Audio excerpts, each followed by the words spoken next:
VCTV and WBNH thank our underwriters. Primary Bank, New Hampshire's bank for business. PrimaryBankNH.com. The Wicks Insurance Group, serving New Hampshire and the Bedford community with auto, home, life, and business insurance since 1984. TheWicksInsuranceGroup.com. Interim Healthcare of Manchester, personalizing care to help meet your unique health needs. InterimHealthcare.com. Nelson Real Estate of New Hampshire, your local brokerage boutique. Relationships built on trust. MrsNelsonsNeighborhood.com. Great New Hampshire restaurants. Food tastes better with family. Tbones.com or Copperdoor.com.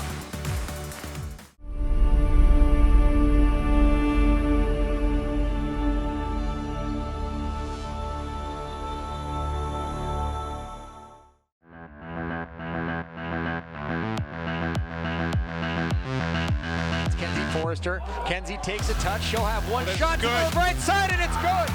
May takes the snap, hands it off to Helton. Similar play, similar result. This time a stiff arm gets Helton free. He's met at the goal line, but he's in.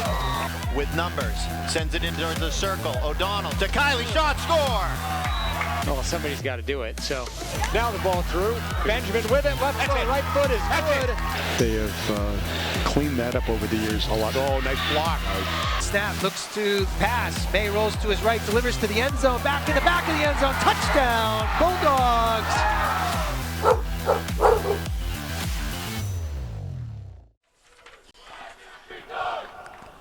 Good evening and welcome to the Bedford High School Stadium for tonight's game between the Bedford Bulldogs and the visiting Keene Blackbirds, I should say. My name's Lauren Fox, and alongside Jay Abendroth, we will bring you all the action from high above the field at Bedford High School. And Jay, we have Bedford coming in 8 wins, no losses, and 3 ties.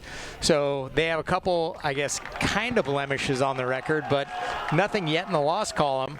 And you have Keene that's come in and has lost 3 of their last 5, but Keene's always a tough squad for Bedford to go up against. Yeah, absolutely. Bedford coming off of a good win against Pinkerton. Actually had those 3 ties, a little bit unexpected, but able to rebound on Pinkerton. Hopefully Bedford can get on top of Keene early. Long bus ride there from Keene, so a little bit of an advantage for Bedford, but they have to capitalize. It was interesting, too. Saw the bus that was getting ready to leave to go back to Keene. I don't know if you walked by that, too, the JV bus, where they were making a decision whether they were staying or going, and they had made the decision to stay. So it's, but I've made that drive many times coaching baseball, and occasionally you have bus drivers that will go out of the way, and it turns the hour and 10-minute drive into an hour and 40, and we're on the road to nowhere. So that's right. Maybe it's a harbinger of things to come. A good game here for us. We will see. So we have started up. Keene is going right to left. They're wearing white. Bedford wearing black with red numbers, guarding the goal on our left. For the Bulldogs, Tucker Brannigan is in net. He's been splitting time in there with Silas Heiser, and both of them have done an excellent job to this point. Between them, half a dozen clean sheets, as the soccer group says. And they've only, between them, given up 8 goals throughout the season while splitting most matches. It's tough to do, and it's tough when you're Coach Pepper and you have to consider the abundance of talent that is in the cupboard of this team on any given day, that you have players that in a lot of cases would be starting and starring for other teams that can't find their way into the rotation, and managing all those personalities is a challenge, and making sure that everybody's ready to compete obviously is a challenge. Yeah, absolutely. And they've also, one of the benefits of that cupboard being full is injuries. You know, we're kind of midway or a little bit further through the season. They've been able to weather some injuries at midfield with others coming in, kind of next man up mentality. Gabe Teixeira, beautiful through ball. Looked like he was trying to find Caden Santerre, just a step behind him.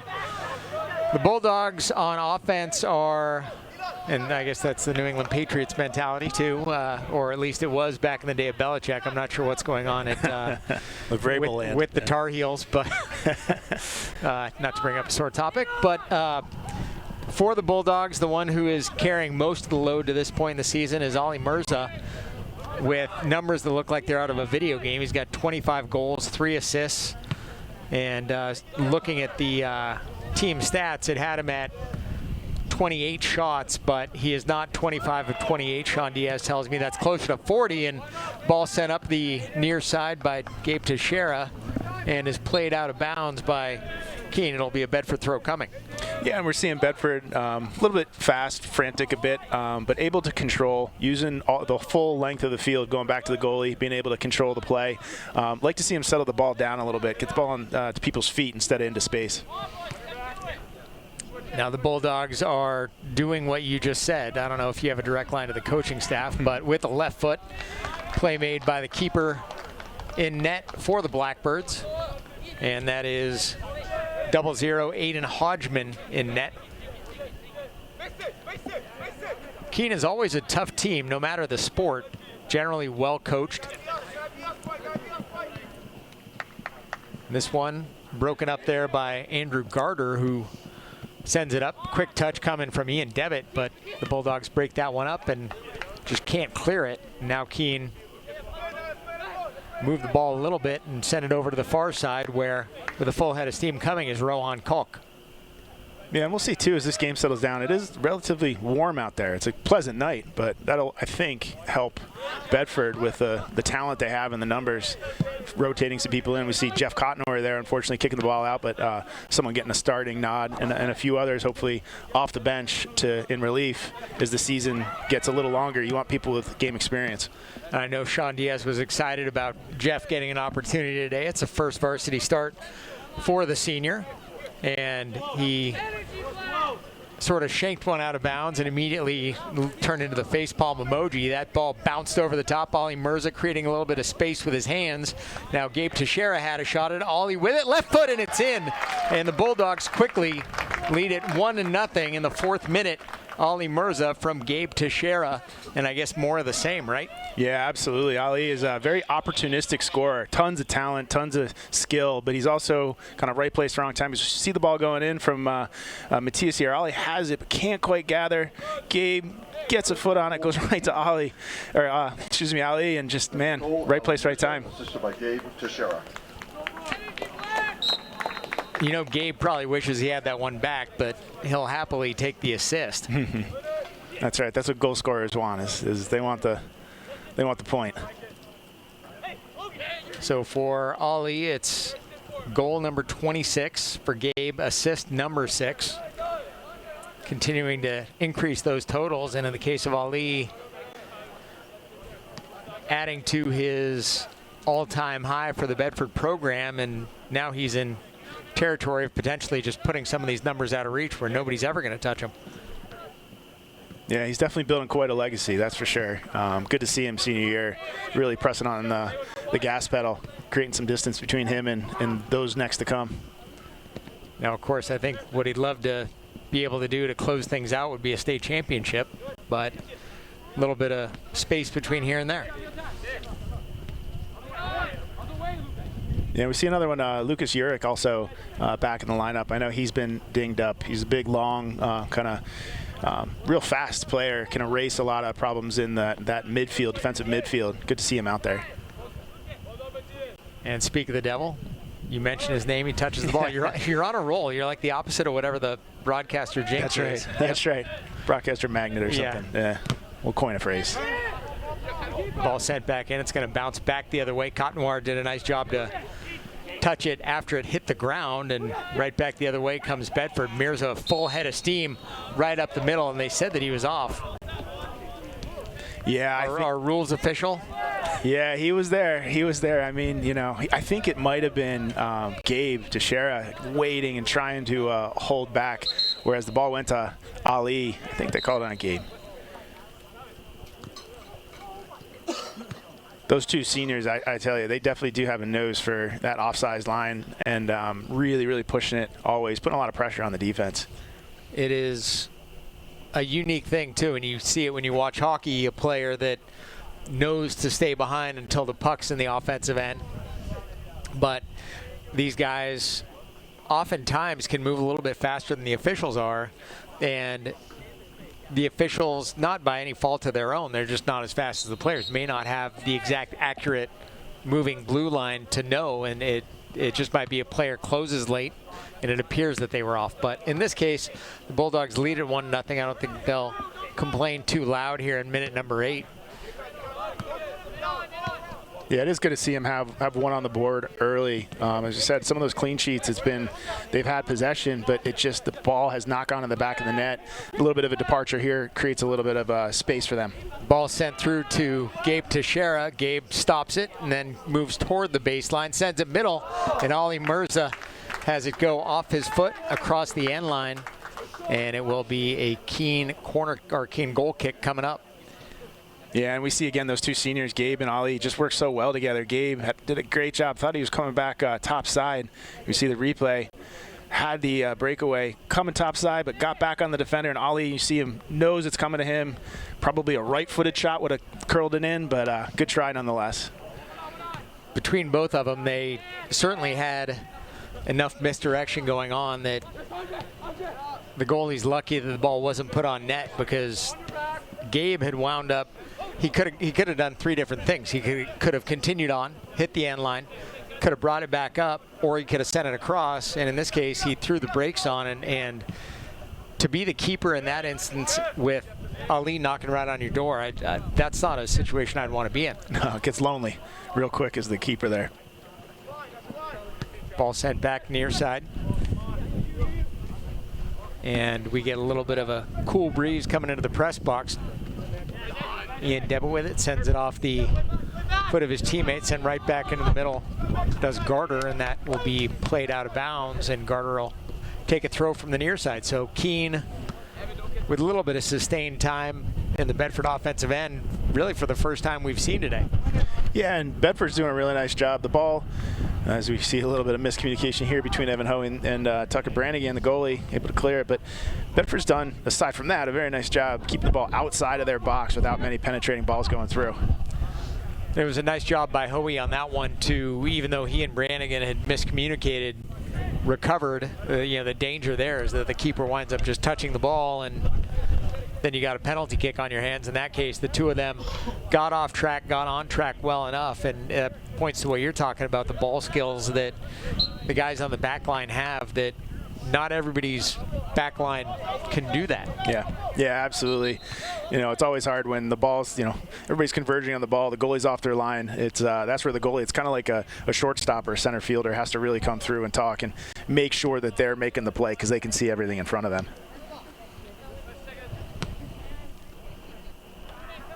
1-0 Bulldogs.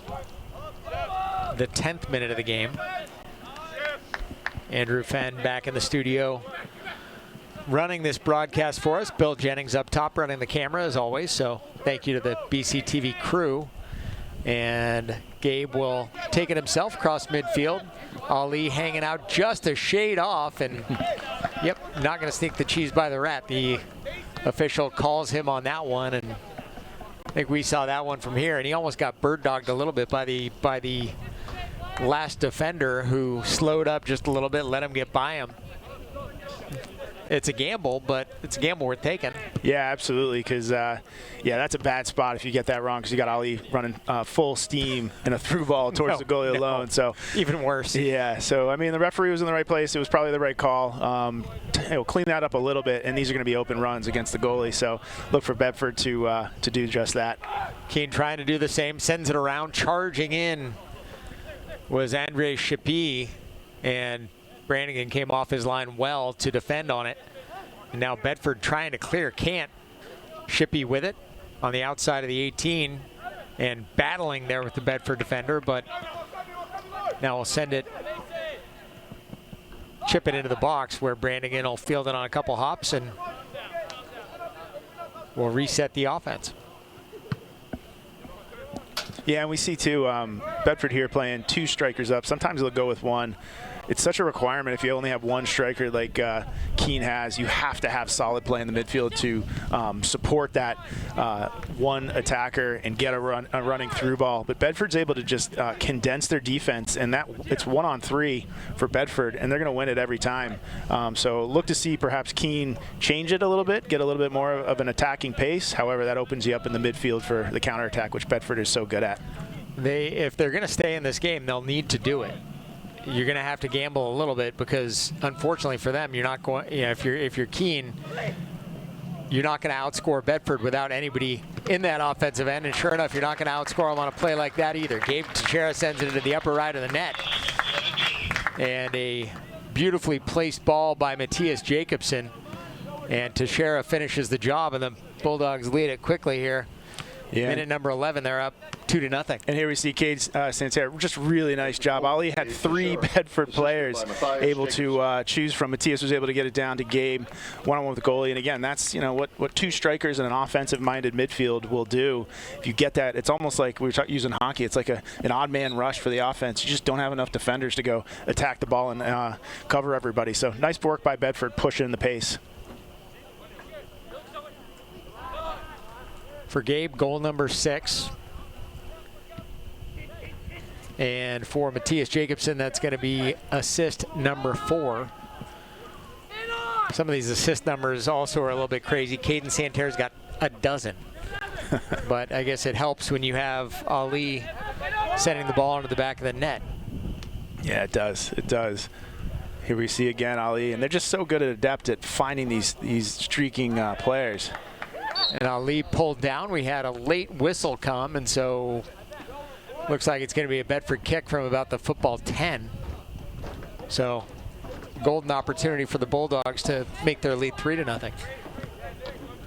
Now I'll tell you, having watched some games, the Nashua South game, that wound up in a 2-2 tie. That one was a bit unorthodox just because of the amount of rain that we had that really impacted the game itself. That Goffstown game was played at high speed, and again, 2 very athletic teams, a good matchup.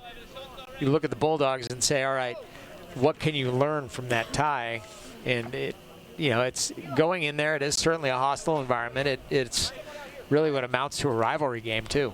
Yeah, absolutely. On both of those games, we saw Goffstown and Manchester Memorial with ties, and the hallmarks of those games from the opponent was a very high speed, as you mentioned. It was just something that Bedford wasn't ready for. Constant, pressure on the ball, constant running, and they were able to tire out Bedford a bit.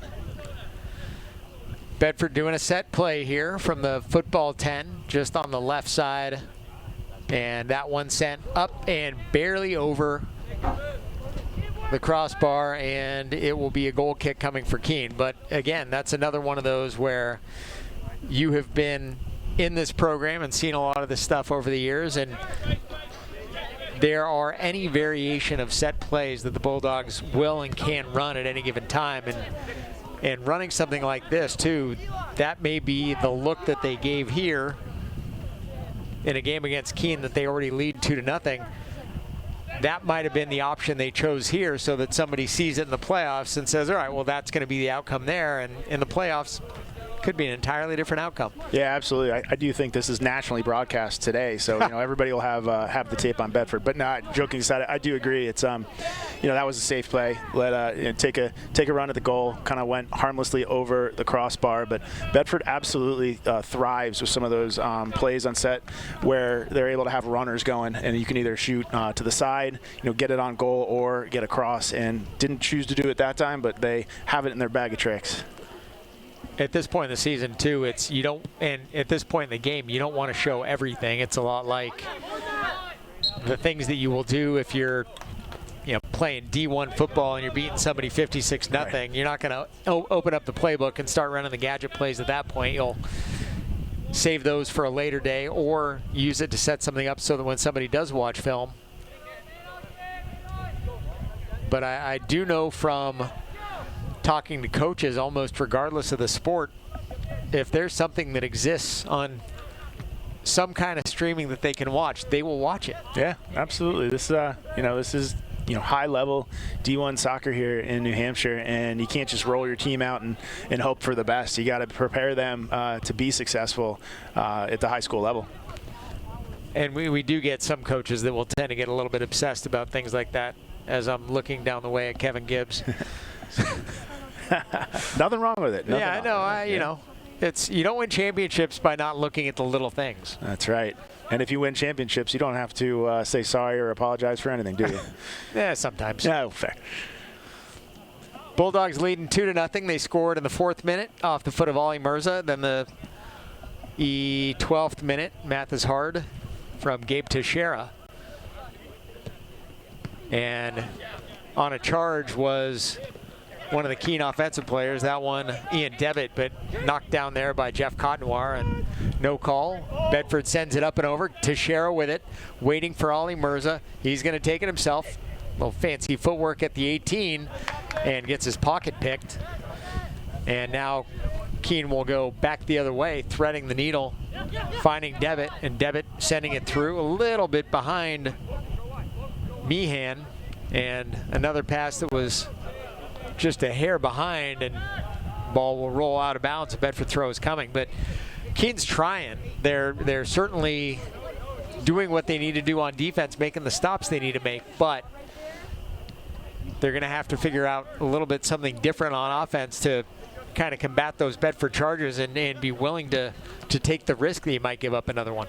Yeah, and as we see here, is the ball goes from the goalie to the Nick Harrington on defense to Cotnoir to Gabe. He basically ate up 80 yards on the football field in 4 passes, and that's I think where Keene is getting hit. Big gashes, gets Bedford from defense to offense very, very quickly, and I think it's the midfield where Keene has to start to gain a little bit of composure and have some more play, because again, here we see a streak.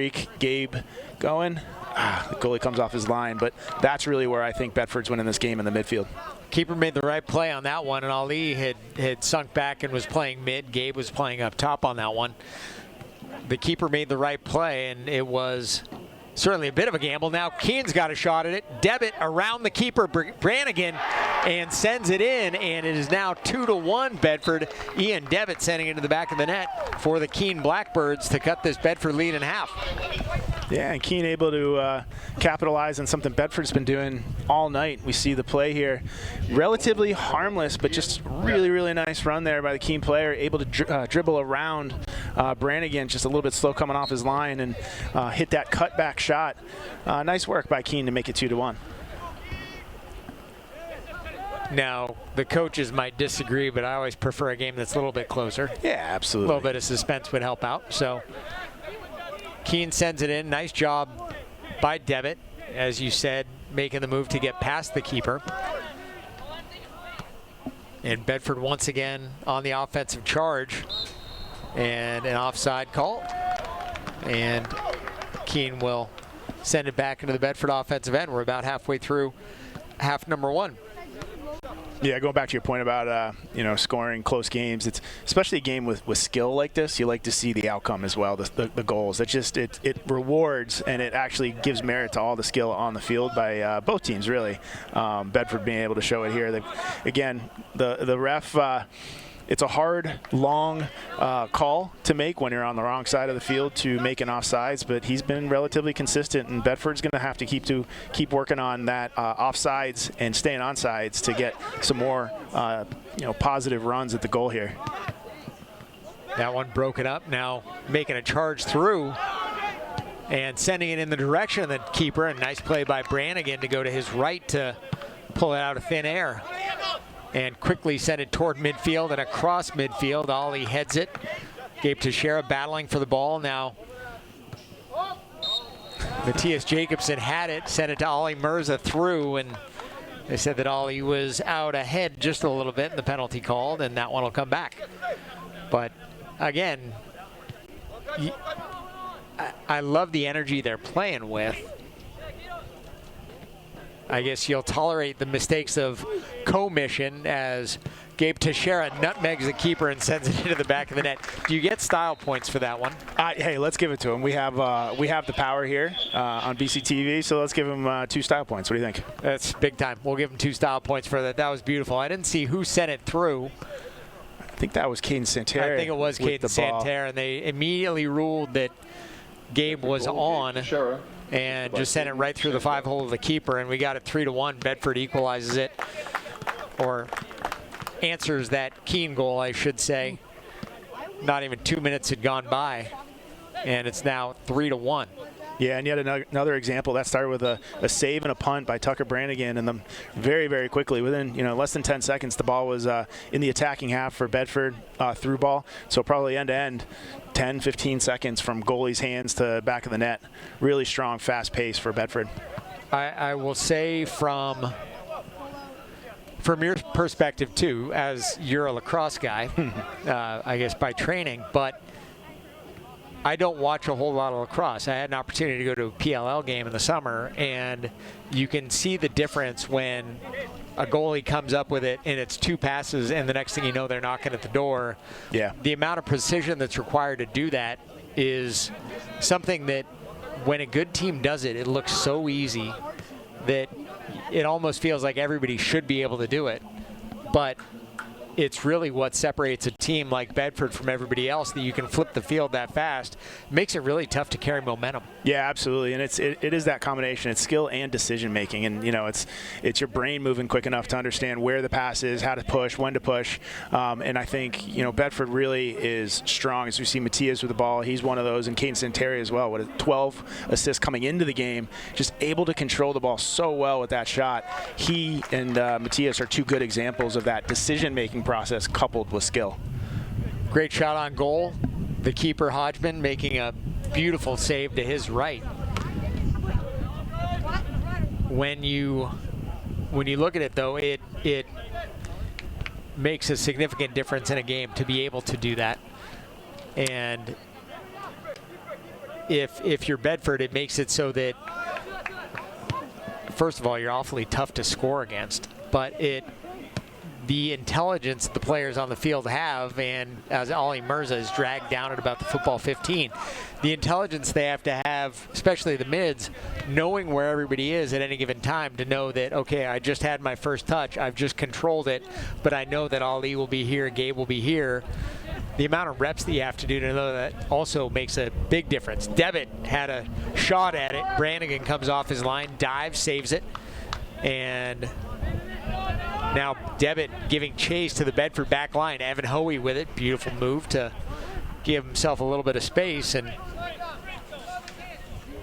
now back the other way is Matthias Jacobson. And the Bulldogs on the move again. Teixeira with a shot at it. And the keeper Hodgman comes up to make the save. Yeah, and we saw Devitt there earlier. We were talking about him really putting some pressure on, and that is again, that's when the decision-making and the skill can break down, because if you just don't have enough time to make those decisions, Bedford can struggle, which they had in some of the other games. But I think Keene is really going to have to up the intensity in order to upset this Bedford offense, which has got a pretty good flow going right now.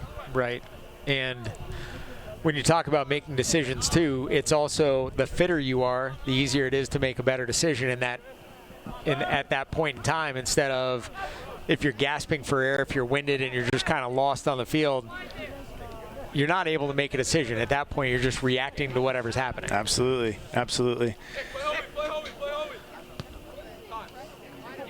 Keene running all over the field. Andres Shippey battling there with Evan Hoey, who sends it to midfield.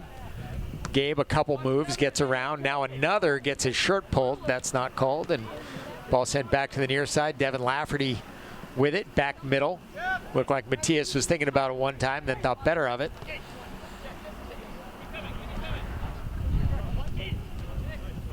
Yeah, and here we see good patience by Bedford as well. That's decision making isn't always, getting goals. It's sometimes playing defense is very, very hard. It takes a lot of energy, and so keeping possession is really, I think, what Coach Pepper and Diaz want this team to do. Will come. Great spin move in the middle by Grayson Howley to the ball back over to the near side to Lafferty, and the ball is sent out of bounds. I think it's going to be a Bedford throw or corner kick coming. I believe it's going to be a throw here for Bedford, deep down in the corner, taking it.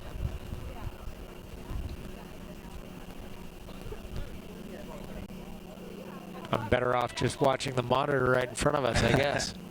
That's right. Bill up top helping us out there with the eagle eye view. Keene gets it out across midfield. Good job by the Blackbirds to do that. Now Shippey playing with a full head of steam, everything in his power to get the ball away from the Bedford defenders, but Keene is playing close and is having a really difficult time controlling the ball. Now one sent in the keeper, Mirza sends it off the keeper Hodgman, and now it will go off the defender out of bounds, and a corner kick is coming. Yeah, really nice job there, controlling the ball. Pretty tight spaces. Gabe Teixeira was able to get it in, squeeze it in, and Ali able to get foot on the ball. It was blocked, unfortunately, but again, another positive play, ends up in a corner, and here we are again. They tried the short play. Didn't really go very far, but they get a redo. It was a comically short corner.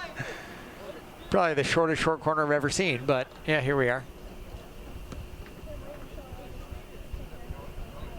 So now on to take a real live corner kick, maybe, is Caden Santerre. About 15 minutes left in half number one. Bedford on top 3-1.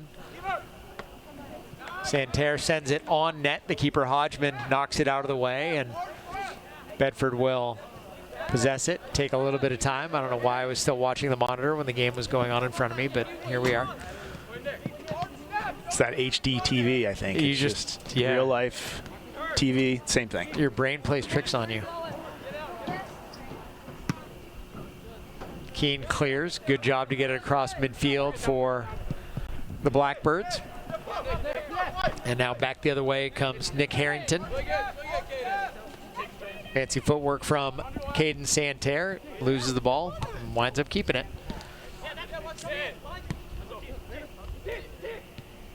It is interesting to see from watching these two teams expend energy. Bedford's not expending nearly as much energy as Keene is. Bedford is in control of this game. They're playing on the offensive end far more than they're not, but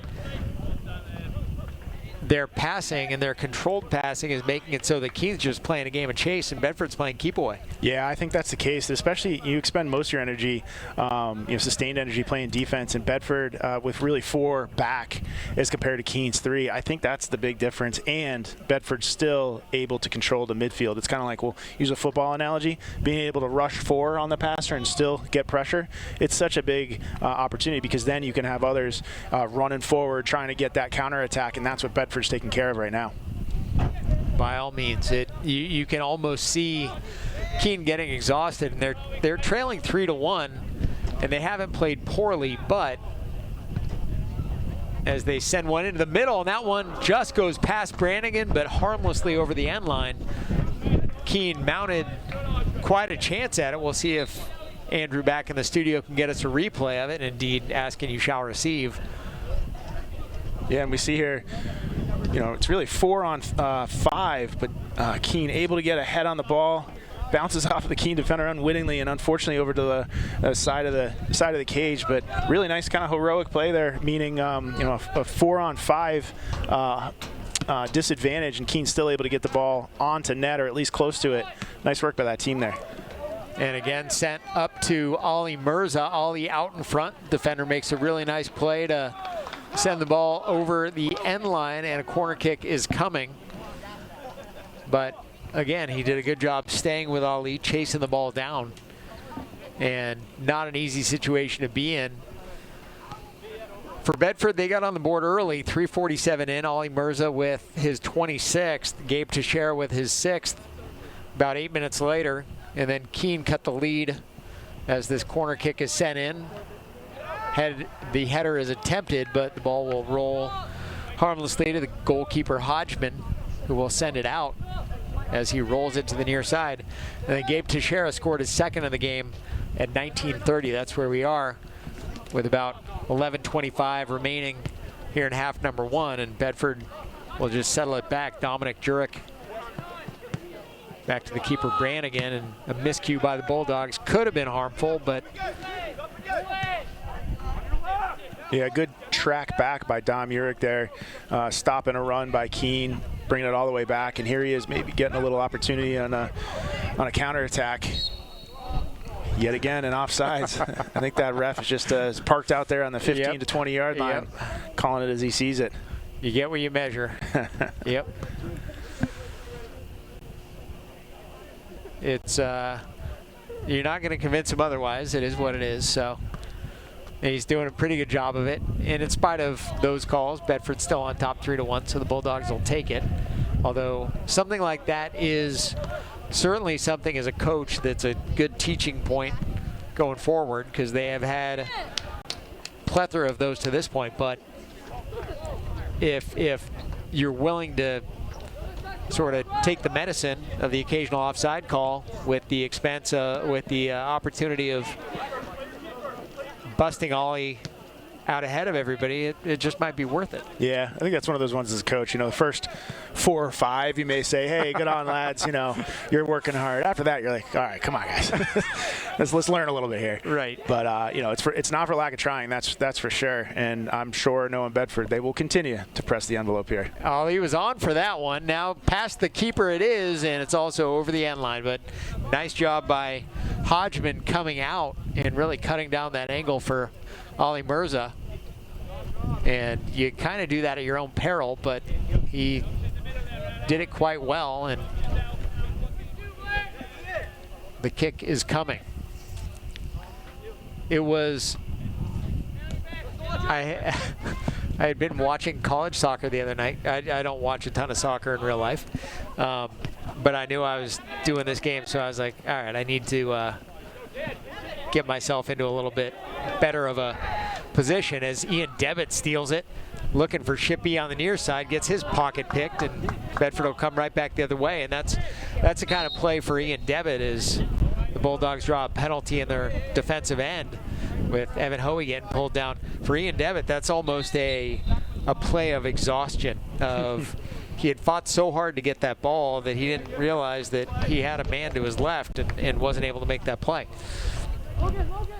Was the next game that I watched, I think it was Indiana and the University of Washington, and they mentioned a player from UW who is from Hanover High School. Oh, no way. Yeah, all right. guys seeing significant playing time, and they were kind of watching it passively, doing some other stuff, and all of a sudden you hear Hanover, New Hampshire. And what? I know that place. I wasn't really expecting to hear that. Yeah.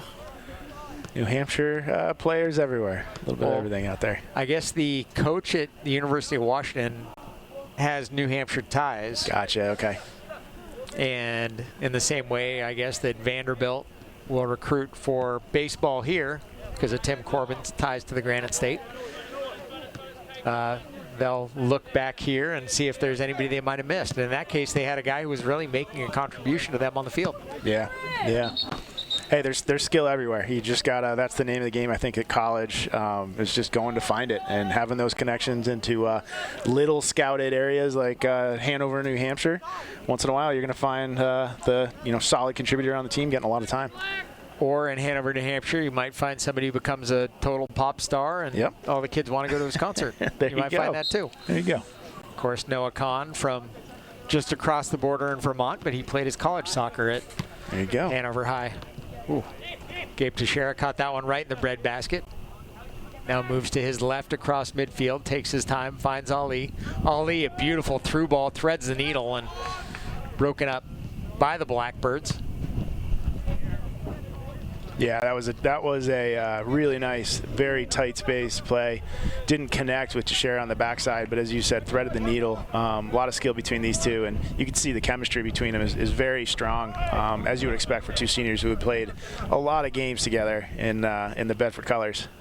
It's just fascinating. You mentioned it several times. The tight spaces, the communication as Ali sends it off his foot. It looks like it'll stay in bounds, but Hodgman will send it out along the far side. It'll be a Bedford throw coming. But the ability to make those decisions in tight spaces, the body control, the ball control, it's certainly a lot of fun to watch. Yeah, I think that's one that Ali on that cross, wish he had it back, because that would have been a wonderful Sports Center highlight if he was able to volley that in. Wasn't able to. I think a little bit off balance. Had to kick it in essence with the bottom of his foot. Yeah. Didn't get anything on it, but that could have been something. Next time. This one sent on net. Hodgman to his left makes the play. Yeah, you're dead on when he caught it on the bottom of his foot. It was there was no control there. Right. Soccer's one of those funny games. You can either look, the beautiful game, or you can look like that, Right. And it's just how the ball bounces. Kind of like baseball, right? You're a baseball guy. You can, beautiful home run or strike three. Oh, you can. I saw it earlier this season. Aaron Judge looked like absolute garbage. His first 3 at-bats, 3 strikeouts, and the third time he comes up to a chorus, or fourth time he comes up, chorus of boos, and he hits it about 430 to left center. You got it. Okay. That's that Ted Lasso thing, right? I think like, you got to have a... Be a goldfish. Yeah, be a goldfish. Have that mentality. Yep. Well, it's so what next play. It's the or so what next shot, next pass, you name it, regardless of the sport, whether it's soccer, baseball, golf. It's the ability to compartmentalize the past as the past. And I don't have the ability to do anything about that. Yeah, truth be told, when you said you were thinking about, when you were watching some soccer in preparation, I thought maybe you were getting on HBO and watching some Ted Lasso. Oh, I love Ted Lasso. Oh, yeah. I love that. The motivational side of it, yeah. That's more from the sports psychology stuff of it, yeah. Yeah, great show. It's amazing. Although I don't know what they're going to do in season 4. That's right, he goes back to football. Right, well, he's in Kansas, yes. So yeah. But I lived in Kansas for 3 years. I don't think I really encountered anybody who was actually from Kansas who talked like that. But and Jason Sudeikis is from Kansas City. My wife will probably correct me immediately if she's listening. I believe he went to Shawnee Mission East High School, but is a Kansas City guy. As a number of those guys are. Paul Rudd among them. Ah, yeah, that's right. Kansas City fans. Tough loss for them. Yeah. Last night, huh? It's the way the ball bounces or the quarterback bounces. That's right. The quarterback falls. Yeah. Big tree fall hard. You know what? It's good to see Trevor Lawrence kind of coming into his own a little bit. It's been really good to see Travis Hunter, who that guy could be a highlight reel all by himself. As Jacobson, check that, not Jacobson. It is Caden Santerre with it. He gets it picked from him.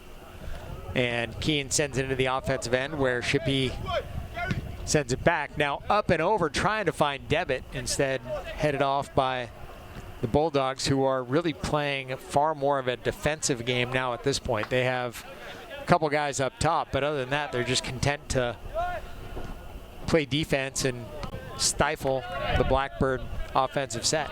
Yeah, and we see it there. You know, if it's going to be ugly, make it ugly in that midfield, and just don't let Keene get any sense of rhythm passing through. And we see again Lucas Jurek able to, and Dom there going down. Lucas Jurek able to control the ball and kind of erase some of the progress that Keene starts to make. I would not want to be the keeper there. Great save by Hodgman, diving to his left, makes the play. And at the very least, if you're Aiden Hodgman at the end of this game, you have that one to put on your fridge. A beautiful save he made on Ollie's left foot. Yeah, really nice move by Ollie. I think his thought was he was going to get the goalie moving to the goalie's right as Ollie was moving the same way and then cut back. But goalie was able to stand strong and make that save. Really nice individual effort there. He faked 3 of the guys out. He just couldn't fake the 4th guy out. 75%. Take my chances with that, too. That one sent up top. Ollie wins the 50-50 ball and then somehow manages to maintain ball control, gets it knocked away from him. And Noah Davern has it go off his foot out of bounds. He's an easy one to pick out. Jersey number or no, full head of hair.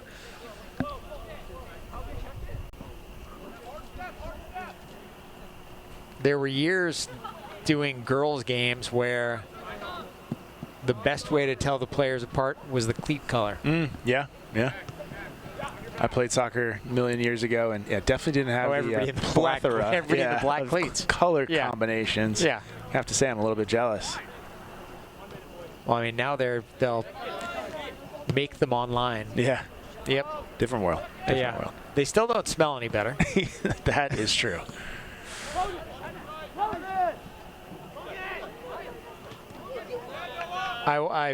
As we are at the 2-minute remaining mark, that may have happened a minute ago, I'll play like I am not as knowledgeable about soccer, and I'm certainly, in comparison to like you or the coaching staff, I got nothing, but I have played certainly enough to know what awful soccer cleats smell like.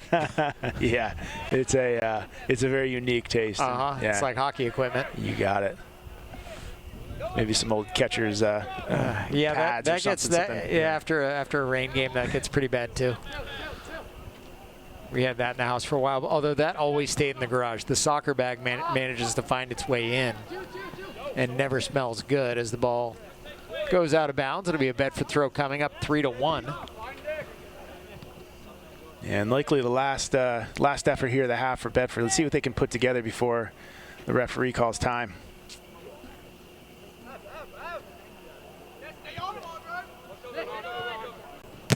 Oh, great stick by the Bulldogs, and I think it was Devitt goes down hard.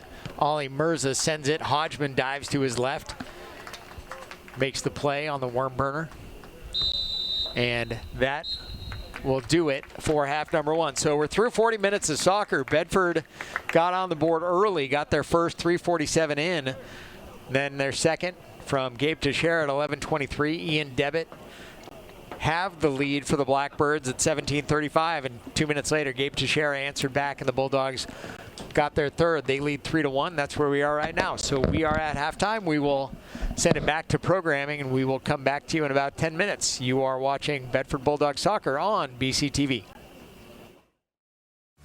BCTV and WBNH thank our underwriters. Primary Bank, New Hampshire's bank for business. PrimaryBankNH.com. The Wicks Insurance Group, serving New Hampshire and the Bedford community with auto, home, life, and business insurance since 1984. TheWicksInsuranceGroup.com. Interim Healthcare of Manchester, personalizing care to help meet your unique health needs. InterimHealthcare.com. Nelson Real Estate of New Hampshire, your local brokerage boutique. Relationships built on trust. MrsNelsonsNeighborhood.com. Great New Hampshire restaurants. Food tastes better with family. Tbones.com or Copperdoor.com. Jay, in the first half, we saw an offensive onslaught from the Bulldogs for the first half of the half, and things kind of slowed down a little bit. They really kind of packed it in on defense a bit as we got into the second half. So what do you think we'll see here in half number two from the Dogs? Yeah, I do think that they're going to actually, like we talked about, hopefully clean up some of those offsides, really look at the timing. But I think it's going to be more of the same. I would say, 3-1 score. It was probably a 3-1 ratio where Bedford had 3 times more offensive opportunities than Keene. So I don't see any reason, we talked about earlier with the deep bench, I don't see any reason for Bedford to slow down, to be honest. It's interesting to look because you're talking about 3-1. I would be shocked if it wasn't 3-1 in terms of opportunities for the Bulldogs, time of possession, touches. That's one thing. We talked a little bit in the first half about other sports. I don't know what lacrosse has. Baseball has TrackMan, where immediately catch percentage. I mean, ridiculous metrics to spin rate. I mean, half this stuff, it's like you think they're guessing anyway. And soccer kind of famously was one of the last sports that wasn't really heavy in metrics yet, but you have to imagine that's going to be coming pretty quick. Yeah, absolutely. You talk about, there's things like, it's hard. It takes time and energy to defend, as an example. So while it may come out as time of possession is high, you're really depleting the defense's ability to stop you. As again, we see a long ball coming in with Mirza coming down the side. Tried to thread the needle and find Gabe Teixeira, couldn't. And then the Bulldogs wound up sending it in. I'm not sure who that was. Was it? I think it was Ali Mirza. Ali Mirza got the goal, and didn't hear who got the assist on the radio. But I think we have confirmed that it was Ali. 35 seconds in to the second half, and the Bulldogs now lead it 4-1. Yeah, we saw a really nice pass from, I think that was Nick Harrington down the sideline. Ali able to come in, crossed it, ball bounced around, and Ali was in the right place at the right time. That did not take long. No, and then as we talked about, the pressure is still high, and it really talks about too, some of those metrics, the connected passes as well. Yes. Foot to foot, very, very huge for Bedford as they take chunks of possession and yardage on plays and can get from offense to defense very quickly. Boy, back the other way come the Bulldogs. Gabe Teixeira down into the corner, and Noah Davern doing a great job to poke it away from Teixeira, send it out of bounds. It'll be a corner kick coming for the Bulldogs. But you could, and this is from somebody who's certainly not coaching at an advanced level, but you can imagine the ratings of quality first touches, connected passes, all that sort of stuff that allows you to find value in a player that your eyes might not tell you is a valuable player because they're not fast enough, they're not big enough, but somehow the ball goes where they want it to go every time, and that's a skill. Yeah, absolutely. Absolutely. And there's a very, very high correlation to those things you brought up. Positive first touch means you keep possession. Doesn't come out, as you said, in the stat sheet, but by your eye, you're saying, wow, that person can really control a game. And that's what I think Bedford prizes here, controlling the ball, controlling the game, controlling possession. They know that equals wins. Now, when you were playing lacrosse, obviously that's a game that moves at a very high speed. Did you have a good idea where everybody else was at any given time when the ball would find its way to you? Yeah, I think so. It's some of this is especially with the analog here with these kids, and this deep in the season, you pretty much know the tendencies of your players, where they're going to be. You've done so much practice, and you kind of understand who likes a left hand or a right hand, or in this case, right foot, left foot. Yes. And so, yeah, I would say that at the highest level playing, you pretty much are anticipating where someone is, and the mistakes come when.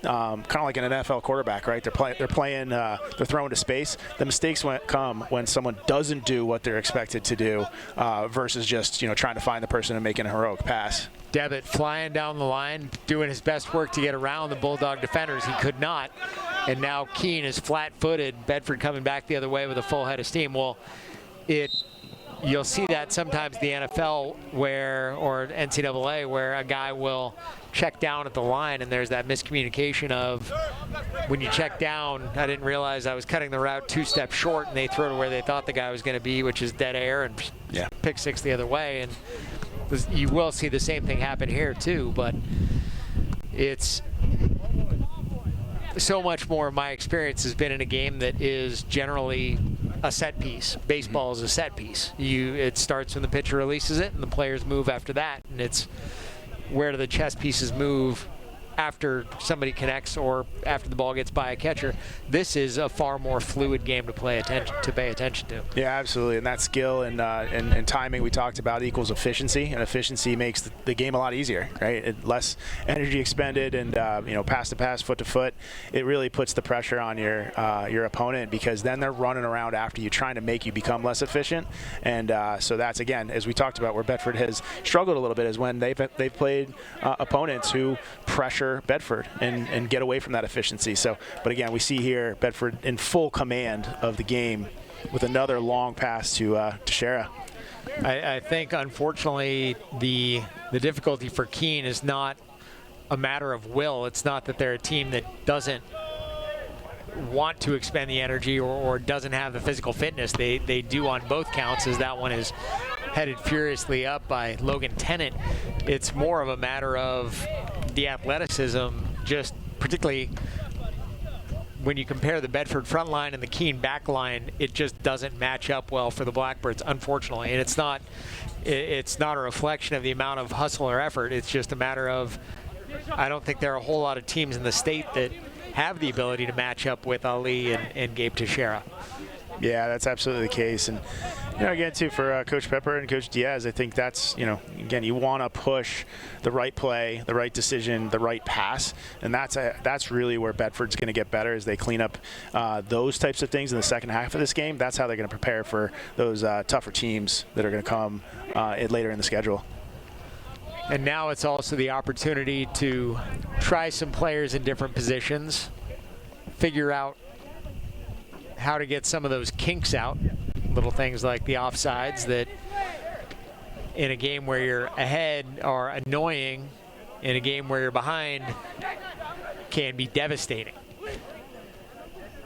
Yeah, these are the games, too, as you're a player, you probably remember, right? You feel like you've dominated, you've done everything you need. Again, an offsides, the refs are making a day of it, but it's almost like, your coach is getting on you for some of these plays, and you're like, Coach, 4-1, and at just after halftime, we dominated possession, but always got to be pushing.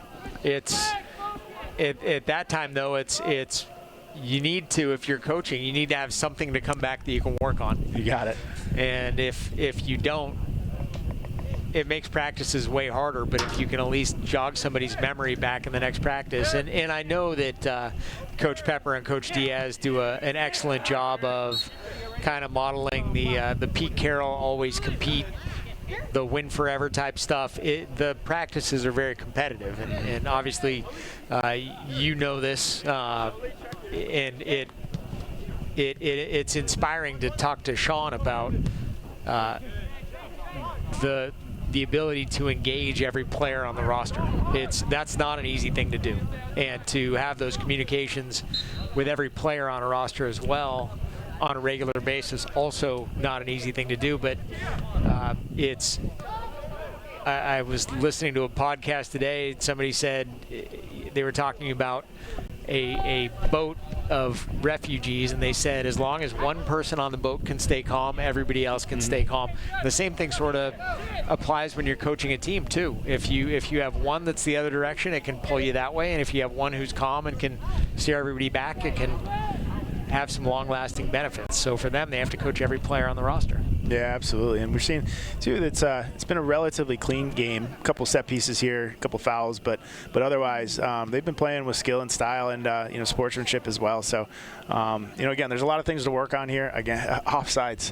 I think that timing, because you think about it, the opportunities lost. It's probably 8 or so offsides, yeah. And those have to turn into some more goals for Bedford to really cement their standing in the state and win against the toughest opponents. You need the soccer version of a swear jar. Really. That's right. What they need. That's right. Everybody puts $1 in. It's kangaroo court. You're putting a buck in every time you're offside. And at the end of the year, we'll use it for a pizza party. That's right. The Roger Dorn. You got to stay down, right? Yeah. Yep. It's a good reference. Yeah. Or every time Willie Mays Hayes hits it in the air, he's got to do 20 push-ups. That's right. Yep. Sent it through. Ollie Mirza with it. And he was, again, whistled for offside. So there we are. Bulldogs on top 4-1. 31 minutes remaining here in the game. Have you been down to any of those PLL games? Absolutely, yeah. It's a great event, great time. Amazing. Yeah, it still feels like that grassroots league. This is the Pro Lacrosse League for those not aware. And they've done a really nice job. Actually, a lot of my friends are still not playing anymore. I'm not old enough for that, but in the league, or at least around the league. And so proud of those guys for what they've done. And it's a great time if you haven't gone, especially with little lacrosse players. It's a fantastic weekend. It's fascinating. I took my nephew down there when he was in town back in August. He plays high school lacrosse out in California, where surprisingly it's not nearly as big as it is here. There it's like a growing sport. Here it's something that people actually take seriously. And for me, it was, I had never been to any lacrosse at any level. As that through ball goes, Ollie Mirza gives chase, and the keeper comes off his line, sends it to midfield. But the number of people that I saw at that game wearing jerseys of players who, and the sort of interesting thing is they represent cities, but they're not directly representing, they're associated with the city. And so you have people who have kind of picked teams based on players that they love, and they built a brand around that. It's utterly fascinating. Yeah, it's been a good evolution for that team. Is the MLL? That was what around when I came out of college, has kind of merged with PLL. But yeah, they've done a really nice job marketing that. And they do a great job, and not to totally shill for the PLL, but they do a great job with their game operations. They make it a lot of fun. There's never downtime, never quiet. So a lot can be learned from that, certainly from a marketing standpoint. Absolutely. Here we see some substitutions. It's good to see some of the others off the bench. Yeah, it's good. Again, I think it keeps the work rate up for Bedford as well. Get some new folks on. They see the success their teammates have had, and it's expected they have the same. So keeps the intensity up here in a game that Bedford kind of has in hand.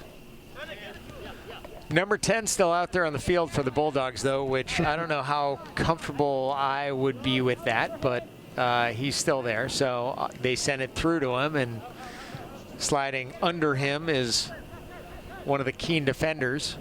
By number 10, I'm referring to Ollie Mirza, who kind of largely the straw that stirs the drink. 27 goals this season. Yeah, and you see he and both Gabe are kind of that prototypical striker. So you see a nice through ball, but they don't necessarily expend a ton of energy all the time. It's in those bursts and spurts, and so they do a pretty good job of keeping out of the fray until they actually have the ball at their feet. And so I agree, it's late in the game, but I think they're seasoned enough. See if they can get a couple more goals.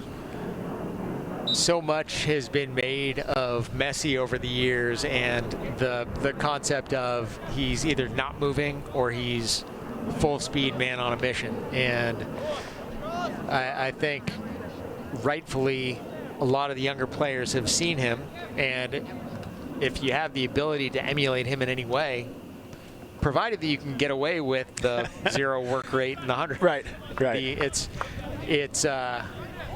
It's hard to go from 0 to 10 and not be at the simmering 6 all the time, but that's right. Provided you don't have, or provided you do have some of the best skills ever. Right, exactly. In lacrosse. But yeah, we had the opportunity to watch him in the Revolution, or when he played the Revolution last year, and he scored 2 goals and had an assist and missed a third. And I swear it was like he ran for 3 minutes total in the game, but just electric when he gets the ball. So, yeah. I'd love to see that. Generational, that guy. Unbelievable. Nice footwork. Evan Hoey on the back. Gets it through to Santerre. And Bedford now playing a little bit of keep away on the back line. Hoey will send it up and over. And the keeper, Hodgman, comes off his line. Nice play. Great read on that one. Yeah, I was thinking too, we were talking about the offsides and kind of chiding the team a little bit, but I will give them credit that they are trying to get those through balls to the strikers from different angles. Right. Over the top. It's not just straight down the throat, down the middle. They're using the sidelines and they're stretching the field a little bit. So I will give them a little bit more grace when it comes to some of those, because they are trying different angles to attack. Right. And again, this is also part of the thing of experimentation of they're trying to get their timing down too, and for them, even though this is a 4-1 game, they are playing against a good opponent who has done well against some tough teams, and so this is an opportunity to try some things at game speed and see if it works or if it doesn't. Keene with a couple bodies down at the football 15 and 20 and a penalty called, and it will be a Blackbird kick coming up. Man, we'll kind see. of frenetic activity down there. Absolutely. Keene has not really had any organized opportunities. This is probably maybe one of the first in memory, at least. Perhaps they had one more in first half, but first time they really have a set piece to try to put some pressure on a new goalie. The Silas is in there playing for Tucker. Let's see what he can do with his shot. Harmlessly caught. Bedford the other way. You kind of hope for a little bit more out of the set piece. You would. Yeah. Put the ball on net. We know that Silas can catch, so that's good. Yeah, that's right. Just checking. Header on the back line by Mason Huff, and Bedford winds up with it. Battling for it was Ali Mirza, and sent out of bounds. Bedford throw is coming with about 25 remaining in the game. Again, I'll use that one as an example. That play there with catch from Silas on a harmless free kick, gets ahead quickly. Mirza was skilled enough to get the ball, not quite possess the ball, but the ball had to go out by Keene just to stop the run. And here they are on a cross for a corner within, again, 10-15 seconds. So that transition has been huge for Bedford tonight. Ball sent in. Great job by the keeper knocking it away. Keene again tries to get it out. Can't. Andres with it, full head of steam, crosses midfield, being chased by the Bedford defenders. He's trying to go coast to coast. Silas comes off his line, snakes it right in front of Ian Devitt. And a nice play made there by Silas Heiser. After that long run made by the Keene winger, and now it's danger zone time for the Bulldogs, just trying to clear and get it back over to the far side. Yeah, I think that's you know, in the interest of Bedford doing so many things so well, that is, as we've talked about, one of the areas I think they do have to clean up. They have dribbled a whole lot with the last man behind and gotten caught a couple times. Could have gotten caught there as Silas was off his line. Evan Hoey was trying to get the ball out and dribble through, but got picked. So another thing they should be cognizant of. You know, you don't want to give up a goal like that as it's 4-1, maybe 4-2. Cut the deficit in half for kind of a silly goal. So something to clean up there for Bedford. Impressive to see the amount of reserve that Andre Shippey had, though, at that point. Wasn't expecting him to. He'd made a number of runs in the first half, and he still had a bit left in the tank to do that one, too. Yeah, Ian Devitt as well. Is out there running, battling hard. Hasn't gone his way, but a little bit of a spark for Keene. Keene still holding it in. The ball staying in bounds. Now sent back around. They'll have the opportunity to reset their offense a bit. Well, the Blackbirds. And knocked out of bounds by the Bulldogs. Keene throw coming from the near side. Bedford leading 4-1. A pair of goals from Gabe Teixeira, a pair of goals from Ollie Mirza.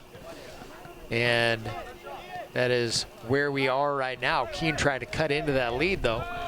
Poked away, and now a one-timer off of Silas Heiser, and that one could have been a complete mess for the Bulldogs. Played it off his shins and then his face, but came up with it. Nobody was following.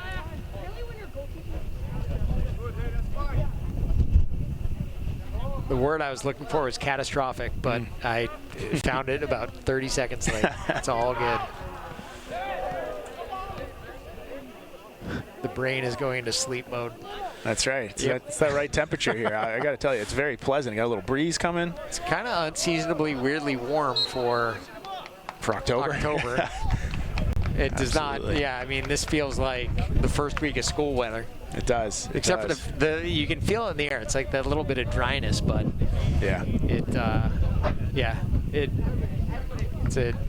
for anybody from California, the days kind of have that weird sort of Santa Ana wind feeling to them. Yeah, that's right.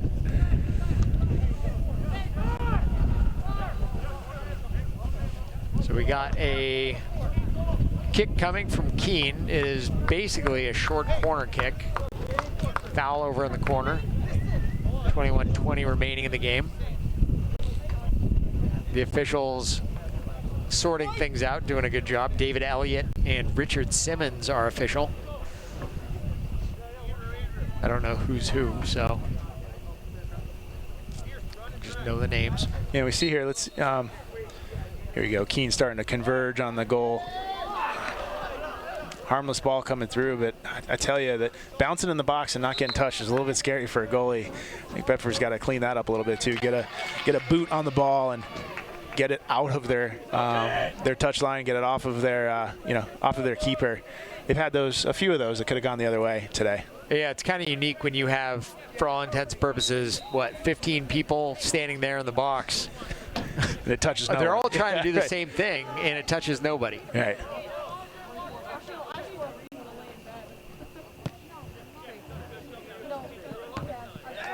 Heiser sends it. Big header comes from Rohan Kalk. And now Bedford will clear. Logan Tennant did a nice job getting it with his right foot to the near sideline. Now Gabe Teixeira battling with Mason Gates. And they say that Teixeira fouled Gates. And a kick is coming from about the football 33 over here on the near sideline. Yeah, Teixeira, nice job initiating a bit of contact. Hopefully, getting Gates to make a mistake, but Gates held strong, earned this free kick. Gates pounds it down the right side, headed there by Tennant, and now rattling around. Back the other way go the Bulldogs, and now it's Gavin Odell who's in the game, sends it out of bounds, and a Keene throw is coming.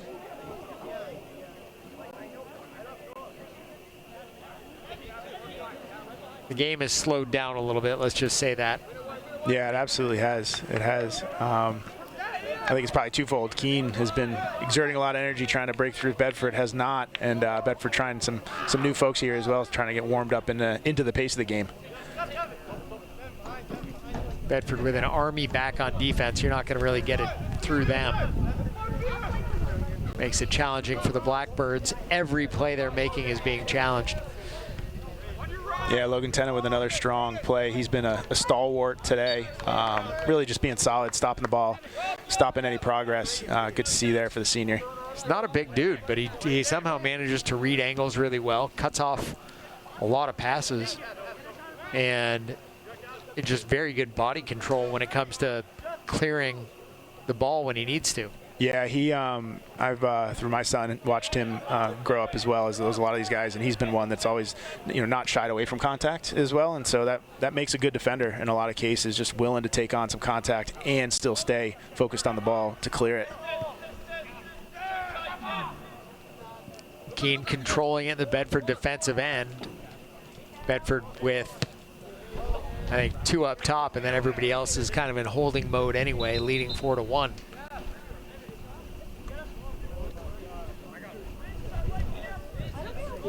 As we see another Bedford Bulldog coming in for the first time, Eddie Bishop being able to come in here, the 10th grader.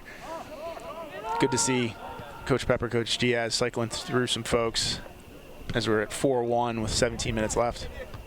Saw him get an assist in the Portsmouth game, played pretty well. I think the final in that one was 6-0, 7-0. That one also kind of an unseasonably warm day for soccer. Now the left foot sent right to Silas Heiser and gets his hands down, makes the play, and then cradles the ball on the ground.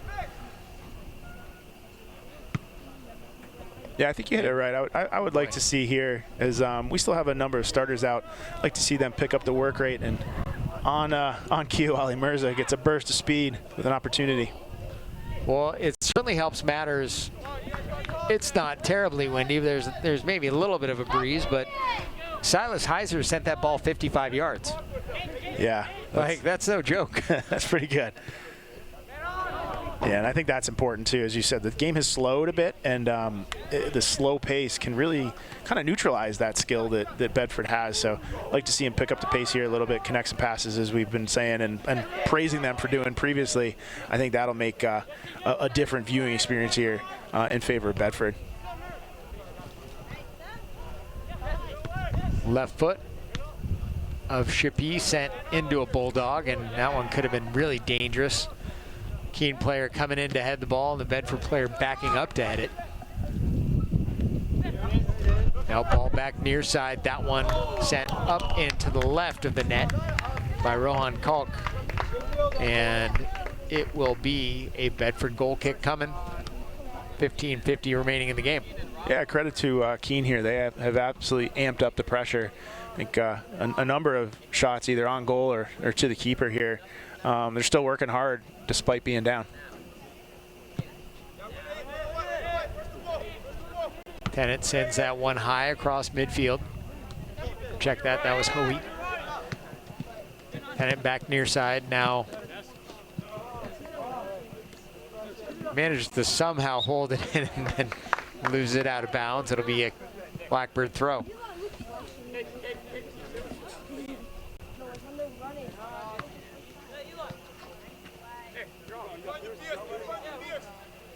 Mirza and Teixeira still up top. Jacobson, Lafferty as the mids. And Bedford with 4, maybe 5 on the back line, depending on the set. Caden Santerre still out there, as is Eddie Bishop over on the far side. And we finally see Ali Mirza able to take a rest here.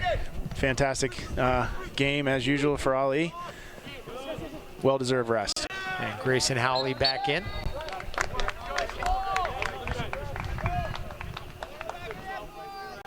Now the girls this week have nothing. They have no games until Saturday, so kind of an odd scheduling quirk made necessary by the fact that Michelle Winning is out at Cardigan this week. So the girls have had a heavy load to this point, 9-0-2. The boys barring any really weirdness, will move to 9-0-3. But the girls will resume action on Saturday at 11 at Stello Stadium against Nashua North, another tough team. We at BCTV and WBNH would like to thank our underwriters for supporting our live sports coverage. Primary Bank, the Wicks Insurance Group, Interim Healthcare of Manchester, Nelson Real Estate in New Hampshire, and Great New Hampshire Restaurants, T-Bones, and the Copper Door. And in case you're wondering when might be the next opportunity for you to watch some Bedford sports, Friday night, 7 o'clock, football against Nashua North. Next Wednesday, a week from tomorrow, girls volleyball against Hollis Brookline at 6:30 p.m. Girls soccer at Portsmouth a week from Thursday at 7 o'clock. That one should be a good one as well. And you can see all the action live on BCTV Education Channel 8, HD 1072 on cable, or on the BCTV app after the game. Ball sent in. Nice job to break it up by the Bulldogs.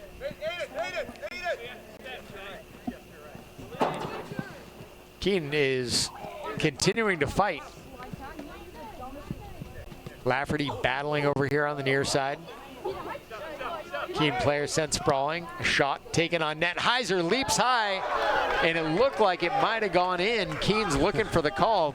You see that net, the top net is bouncing up and down, which would ordinarily lead you to believe that it might have gone into the net, but we will have an opportunity to roll this one right back. Jay, what do you think? Yeah, ball here. Nice shot, kind of hit Silas up, and oh man, I think it hit off the crossbar and went forward. Luckily there, that was within inches of potentially even hitting off of Silas's back after the crossbar, the bar down there. But yeah, dodged a bullet there. A little bit innocuous too. We weren't quite ready for that. Didn't look like anything, but it's sometimes those fluke ones that go in on you. Well, it looked like the defender that was challenging on it was going to have an opportunity to block it. We'll have one more time to look. Grayson Howley was right there and looked for all the world like the offensive player was just going to kick it right into Grayson, and sure enough, it was like Grayson was the Matrix. He kicked it right through him. That's right. And yeah, as we said, it's, I mean, amazing that didn't hit off of Silas Heiser's back as it bounced down. So fortunate for the Bulldogs. Sometimes it feels like a big net. That was one of those times.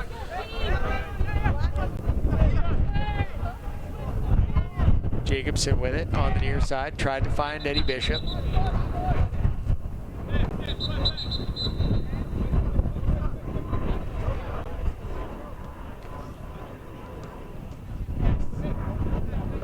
And not quite sure what's transpiring here.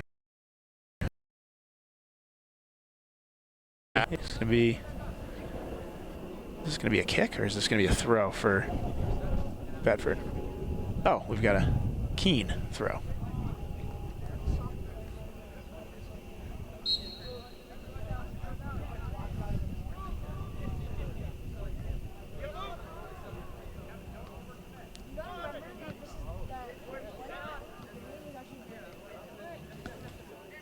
Ten and a half minutes left in the game. Bedford on top 4-1. Player sent down. It looked like it was Gavin Odell. And now nice play made by Evan Hoey to get it away from the Keene offensive player. And as Keene challenges, Odell breaks it up. That's kind of been the theme of the night, that Keene, on the limited offensive opportunities they've had, Bedford has been there to break up just about everything. Yeah, absolutely. Very strong collapsing defense on the Bedford side. Just right now we look at it, we see three back on the Bedford side against the one for Keene, and that's been the story really all day long. Looked like a bit of a frustration play on the part of Keene too, almost a body slam down on that far sideline.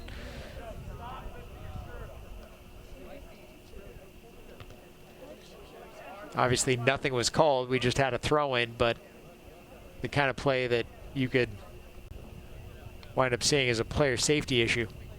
Yeah, it looks as though Bedford has put back in what looks to be like their starting lineup, perhaps getting a little bit of run for future games here, or perhaps their Coach Pepper and Diaz asking them to do something a little bit different, try something on a little bit different than what they've been doing in the past. Bulldogs changing things up. So, yeah, it's I know that whatever they do, they have a reason for. That's right. No magic 8-ball, we don't think. No, as Ollie Mirza gets flattened. And now Santerre trying to find one of his partners in crime up the right side, no dice.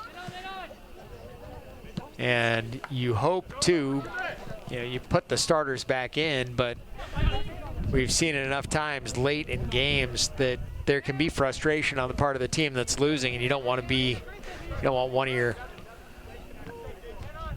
star offensive players being on the receiving end of a frustration foul. Yeah, absolutely. It's been a pretty clean game, though. I will say both sides have been going after the ball. We haven't seen a lot of those frustration plays, as you said. Not to say they couldn't boil up here with 8 minutes left and starters in, but I give credit to both sides and the refs as well. They've had a good handle on this, other than a whole lot of offsides calls have been calling a really nice game. Watching high school soccer, and more high school soccer than I have ever imagined over the last few years, the way I see it, the single biggest job of the official is to ensure player safety. Yeah. And if officials lose control of the game and players think they can get away with everything, then all of a sudden you run into an issue where the players aren't safe playing. Particularly, it winds up where it's in the case of football, it's the defenseless player, where if it's a quarterback or wide receiver going over the middle, that's where you can get into a little bit of trouble. The defenseless players in a soccer game, as Ollie Mirza goes around the keeper and sends it off the right of the net, and he's going to want that one back. Hodgman came out. He came off his line and challenged Ali, and Ali got around him, but pulled the trigger just a hair too early. Yeah, as we see this really nice play coming in, Ollie wide open there, made the simple move, and just unlucky. Wasn't able to turn the hips and get it across the goal line. So tough one for Ollie. Should have been one more on that goal count, but he'll have other opportunities. He could have had one more touch. The keeper, when he came off his line and challenged Ali, did a really nice job of working as a screen for Ali. Yeah. It just completely inadvertently did. And unfortunately just couldn't convert it. But yeah, he's had plenty. And Hodgman down to his knees to make the save.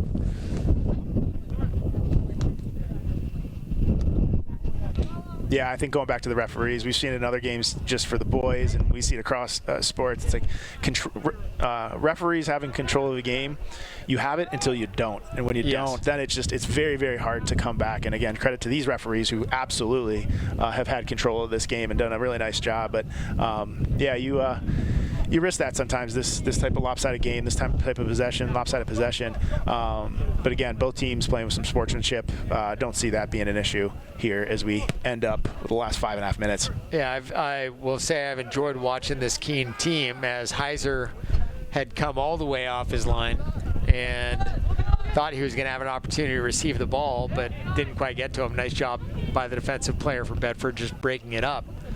And now Dominic Jurek gives chase, can't come up with it. Will battle with Rohan Kalk. And now the Bedford players will settle it back to their keeper, Heiser. We have about 5 minutes left. I don't have any reason to believe that we would have any kind of injury time or anything like that, as Ollie is dragged down at about the football 19 and asking for a call. And the Keene player, Hayden Gonzalez, gives Ali a pat on the back. The two of them have gone back and forth a decent amount tonight, and it's just good to see, again, talking about sportsmanship, when these guys appreciate one another for what they're doing, and regardless of the outcome, those are kind of the more important things that you take away anyway. Yeah, absolutely, absolutely. And you know, both sides there trying hard. Ollie got taken down, but again, it wasn't anything. The defender was playing the ball, so with this type of time remaining and score, you know, it's tough to pull that one, especially on a breakaway. Ball sent in, and there we go. An offside's called on. that referee standing about the 10-yard line. Same guy. Same guy. We've seen this movie before. We got about 3 minutes, 50 seconds left. The Bulldogs leading it 4-1. Line change is coming. 3 Keene players waiting, 3 Bulldog players waiting.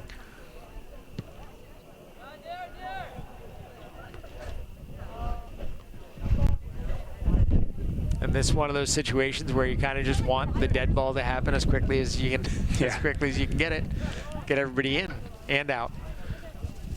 Yeah, it could be a little bit of purgatory there, standing waiting for that one call.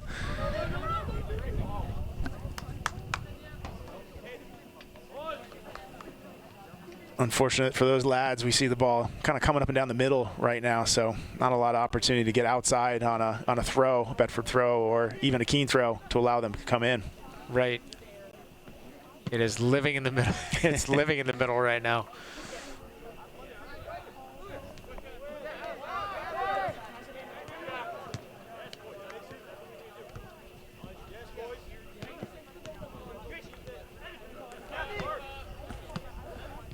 Yeah, it's always when you want the dead ball, you can't get one.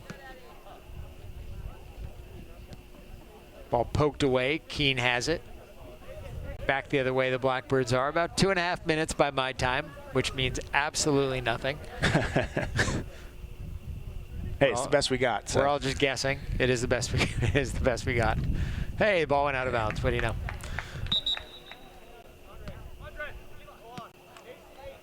It always is a bit peculiar when that 5 or that 2 hits at the end of a half or 5 at the end of a game, and it's a little bit of a roulette, right? Right. It's kind of unlike a lot of the other sports out there. It's a little bit of mystery.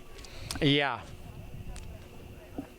You would think that there would be a way, and I'm sure there is a way to have the official who's keeping time, keep time and have it reflected on the scoreboard. But absolutely. Technology not quite there yet.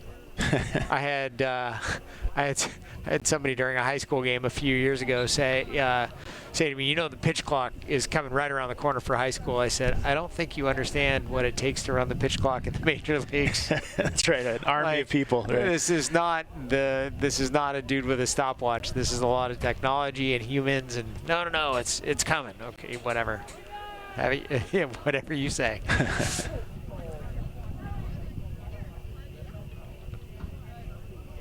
Did you make out who we got in for the Bulldogs? I think, let's see, I believe we had Gavin Odell come in. I think Gavin we had came back. Yeah, Ethan Meadows, number came 3, in. came in. I thought I saw that. And Parker Lewandowski, I believe, was the other to come in. Apologies if that's not totally correct, but I think that's what we got. I believe what you're saying is correct. Or perhaps, excuse me, I think it might have been Jeff Cottonor instead of Parker Lewandowski as I look out here, yeah. As we are in the waning moments of the game. Dominic Jurek still playing at high speed, surrounded by Blackbirds. And the ball taken away from Caden Santerre, and Ethan Meadows comes up with it, sends it back to the back line.